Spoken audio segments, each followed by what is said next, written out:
see it was a year ago that at last year's Zeitgeist event that I met the chapter members for the first time and became engaged in activism for the first time.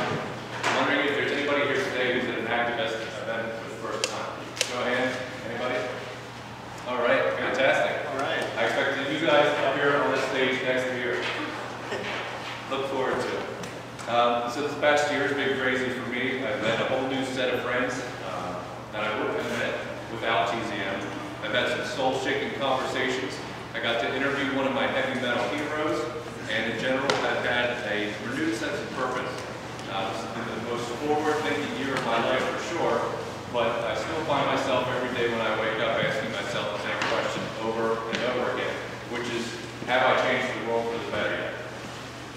And I'm working on a theory to help answer that question that I'm hoping you guys can help me out with. I'm going to ask for a lot of engagement since it's early, get the blood boiling. Show of hands. It's a quick little quiz. You guys will do fine, I promise. Show of hands. How many of you believe the dollar is still backed by gold?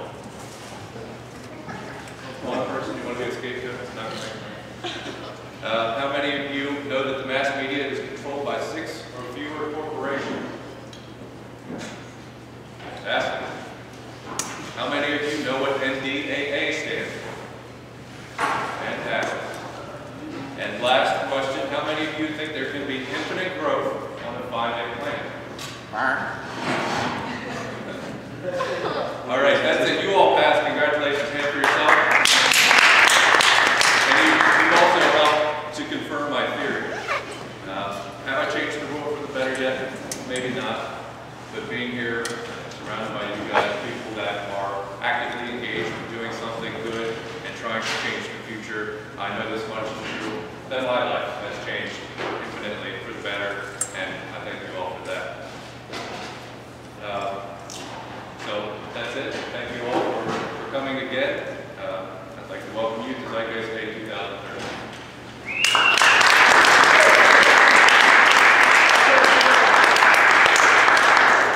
So a couple of housekeeping items before we get started. The format of today's event is intended to be a taste test to give you a broad range of spectrum of folks from all over the activist world. That being the case, you're probably going to hear something today that you don't agree with, and that's okay. That's kind of the point. I think by the end of the day, my goal is that there will be a general sense given that a lot of what we're trying to do all establishes the same foundation, that being recognizing the same problem the world faces. So while there may be differences in how we propose solving those problems and going about addressing those, if we can all at least come to terms on what the problems are, I think that's an awfully good place to start. We've got a ton of content to get through today, so you have to forgive us if we feel like we're moving at warp speed sometimes. We do want you all to have the opportunity to engage these presenters in these groups throughout the course of the day. So most of our groups are set up on my right over here with tables. Zeitgeist has a table back by the food. I look forward to talking with all of you. We may do some individual Q&A sessions during the individual sessions, but that'll be time permitting and if our mic system allows us to do so. So there's obviously food set up in the back you can help yourself to, because we still live in a cash society. We are asking for donations. Please give whatever you can. There's a donation bin right beside the food, in between the food and the Zeitgeist table. And thank you in advance for helping us cover the cost of this event. Headbanging Hot Dogs is going to show up out front. I haven't seen them yet, but they've got vegan hot dogs to offer for sale. I'm anxious to check those out. Restrooms are in the back here. We also have Sweet Duke's Catering here today with vegan bakery items. So anxious to try that stuff as well. As you'll see in the program, we have a short break right in the middle of the event. It's going to be a long event, so we encourage you, if you need to get up and stretch your legs, please do so. Lastly, I'd like to give a shout out to Heather Hacks from the 2640 space. Raise your hand, Heather. She's in the very back.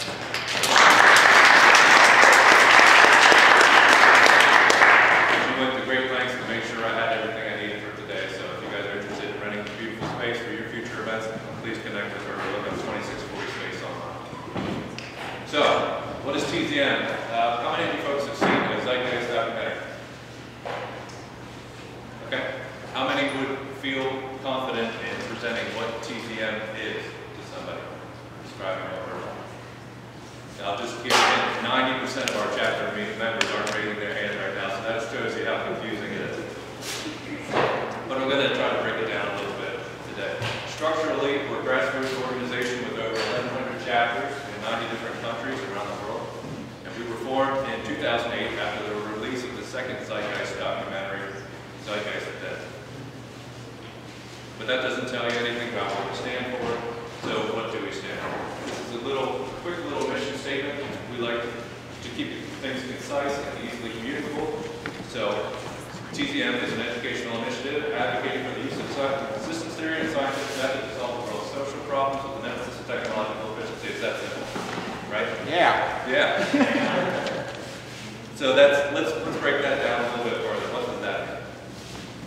Educational initiative, and while I'm going through these slides, the only thing I hate worse than people that read the text directly from a slide is people that will put text on a slide and then talk about something totally different so you're confused, you don't know where to look. So I'm going to do both, but I'm going to do it separately so you guys have a chance to digest it. So an educational initiative, advocating, or educational initiative, we'll start there. Education is the primary focus of our actions and events. While we are in the business of identifying root causes of problems due to the emergent nature of life, our intent is not to provide the solution to all the world's ills.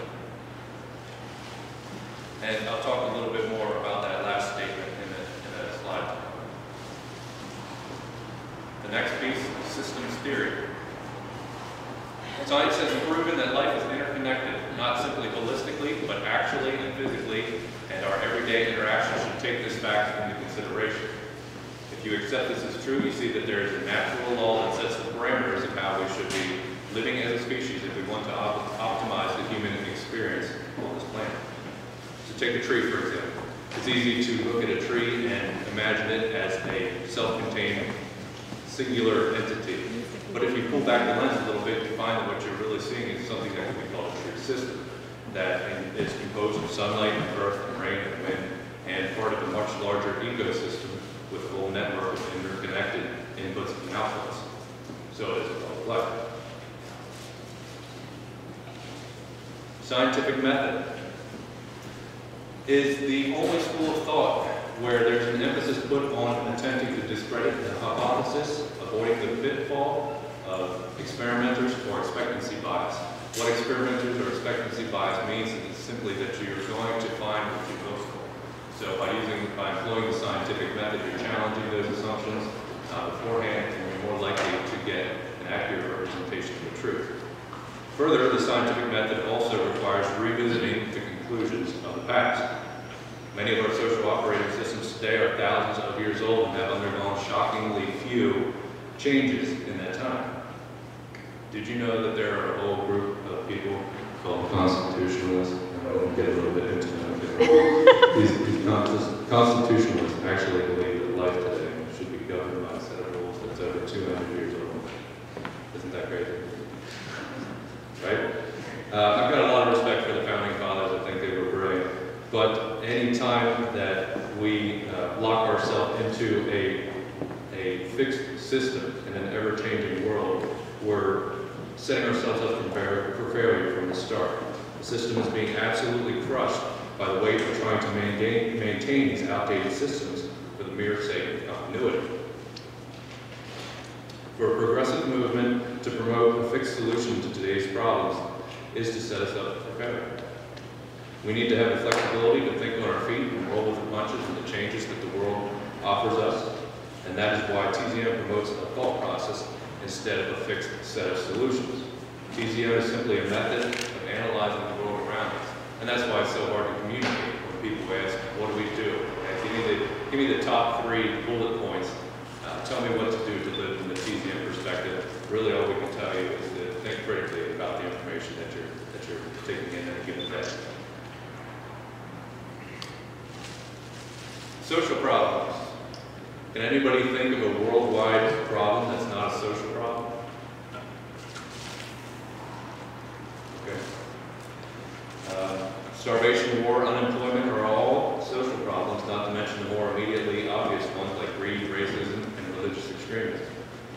These problems persist because there are underlying systemic motivations that continue to reinforce these behaviors.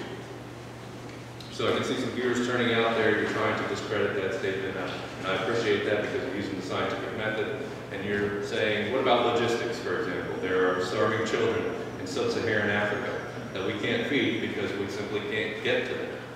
And I would contend that that's still a social problem. We could drop food by planes if it were financially feasible to do so. And I'll let you in on another secret. I'll get into this in a minute. Anytime you hear the phrase financially feasible, you're about to have a misunderstood conversation, a social problem. So just a little something to think about there. Equally, we could educate the small remote communities how to grow their own food using advanced agricultural methods, like isogenic farm systems, which is a pre-assembled, self-contained aquaponic farming system that is essentially plug and play. This is a great system, an example of a new breed of technology that would allow small communities like that to still live in their satellite locations remotely and still be able to flourish as a community.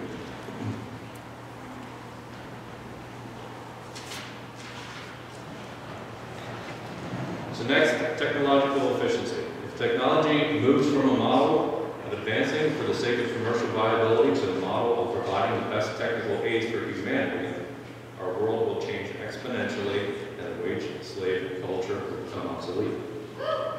Thank you. Take this beautiful cell phone I've got here. Great example of this fact, and Adam will talk a little bit more about cell phones in his presentation. But is there anyone here that feels that they use all the apps on their phone? No? I use about 20% of mine, and I can't stand having to sort through the rest of them while I'm trying to get to that 20%. But these bells and whistles aren't including it in your phone because you need them. They're included because there's a perception that those things, those bells and whistles, will help move units off the shelf. So our technology is developing to aid the market instead of developing to aid humanity. Another great example of this is the Tesla versus Edison battle of the 1890s, excuse me. This is a long story that could warrant a 5-hour event of its own, but it can be summarized simply by saying that Tesla's technology was deemed to be harder to regulate and thus charged for. So the technology was suppressed. His lab was burned, and he was bankrupted by some familiar friends. Can anybody name them? Our old buddies, J.P. Morgan and John D. Rockefeller. Yeah. So if you came here today looking for conspiracy theories, it's 3 years ago. I did a little research on that one. It's a pretty compelling story.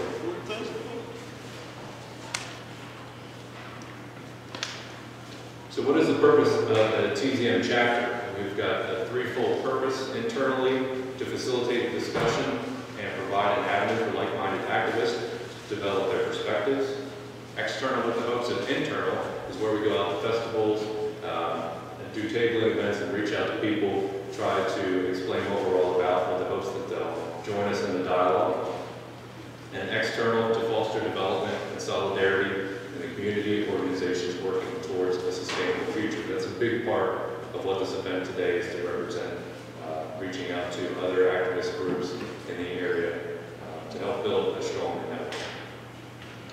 2012 was a pretty strong year for us. We had, and this slide follows the format of the earlier slide, starting with internal.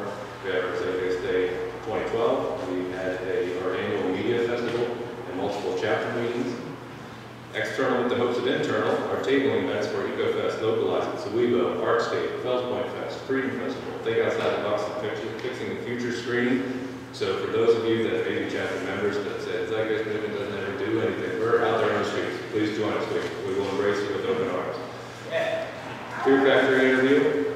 That was a big moment for me personally. Movable Feast Outreach, Craftivism event with Occupy Baltimore. Last year we had over 50 new members join. So the takeaway from today is really 2 points. Those points are that life is symbiotic and that life is emergent. And for the most astute amongst you, you probably look at those 2 points and tie back to my earlier statement and recognize the systems theory and scientific method being addressed in those 2 points.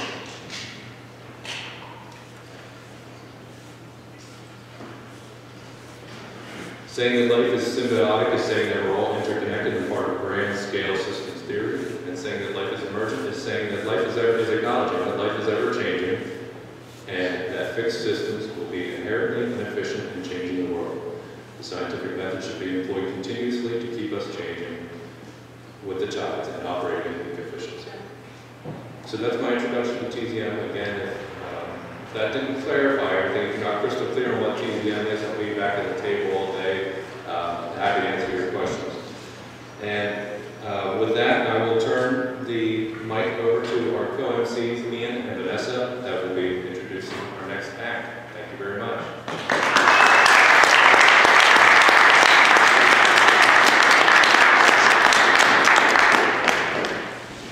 Hello, everyone. I'm Ian. I'll speak in a down on the floor, Ms. Vanessa. We'll be your MCs, but really we're going to be moving people around a lot, telling people where to go, showing people where things are, getting slides set up and stuff like that. So if you see us moving around, don't worry, we are untrained, unpaid amateurs, so we know exactly what we're doing here. So, just give us a minute in between each set so we can load the slides. No.